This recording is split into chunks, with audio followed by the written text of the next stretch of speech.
At first glance of these photos, you might think they were taken inside a home and put online for a real estate listing. But let us tell you, these kitchens and living areas are not life-size. They are in a dollhouse. I couldn't believe it when I first saw that. I know, it's beautiful. The creative mind behind those houses is Tanya Melendez of Orlando. Her background is in commercial real estate, but when the pandemic hit, work, church, and other activities began to slow down. So she picked up a new hobby, flipping dollhouses. I got the chance to talk with her recently. Let me just say, it went on forever and ever because we just had so much fun talking. She says even though the pandemic brought a lot of negatives, these homes have doors to a whole positive world. What led me to do that was looking through Instagram and of course my home decor magazines, because I do that anyway. I worked in retail in home decor before, and it's always been a passion of mine, so I love it in life size, and I also do it with my husband. So yes, I love all that part. But I couldn't go do it out, and I couldn't do my house again. And so I started looking through, I stumbled upon a really adorable page, and I thought it was home decor, but it wasn't. It was actually miniatures, but it looks so modern and so fresh and so current. That's what drove me into thinking, okay, wait a minute, I need to see more. As I started looking and looking, I found an entire community of mini makers that were modern, that were current, that were much more fresh. It was inviting, a lot of DIYs, a lot of getting creative, because I didn't just want to buy things. How does the process start? So do you reuse the same dollhouse? Do you start a new dollhouse and just, flip it, I guess you could say? Okay, so there's a couple of areas when it comes to the dollhouses. So one of the things that I do is that I get an idea of something that I like, or a place that I visited, or somewhere where I traveled to, or a place where I'd love to live. And then what I'll do is I'll go to where I usually buy my houses is Facebook Marketplace, because I don't like to necessarily build them. I enjoy them already pre-owned. I enjoy taking something that's going to be maybe discarded or someone doesn't want anymore and fixing it and making it beautiful again. If I had to pick, my favorite house would be Walden House. It's the big blue house, and that's my first one.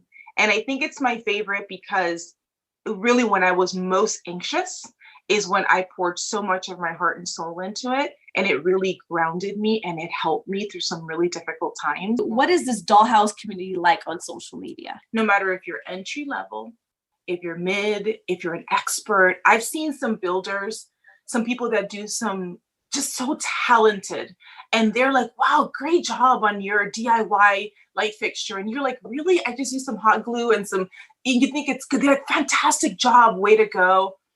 Depending on your growth on your account or someone saying nice things to you, just supportive. I've had phone calls or even messages from some gals from overseas that have helped me to go through like how to do like the brick, just little details. So there's just that willingness to help. There's that willingness to support each other. I've met people in a time where we can't meet people. Mm-hmm. So yeah, even though I felt in my house, yes, I'm by myself at home, but I haven't felt alone because I've had so many people to communicate with. And you'll put a post, and by the time your day is over, you've been commenting back and forth so much, and it's all positive. It was just something that I really enjoyed when I was younger, but then I stopped. And then now that I got older and the pandemic happened, I'm so glad that there's a whole community of women out there that are doing this, because I think we're all little girls inside and we enjoy it. So I still do. So this is a light bulb that comes in a packet of about 20 to 30, quite inexpensive. And what I used was an ornament that is full of foam, made a little hole, attached the light fixture, the light bulb. I used a bottle cap in order to secure it. And of course, reusable, recyclable.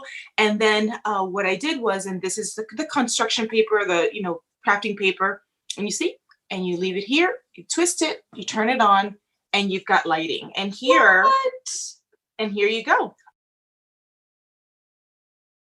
When I get really into the screen, I'm really into we talked forever. And as far as her favorite dollhouse details, Tanya focuses a lot of attention on her food and her plants.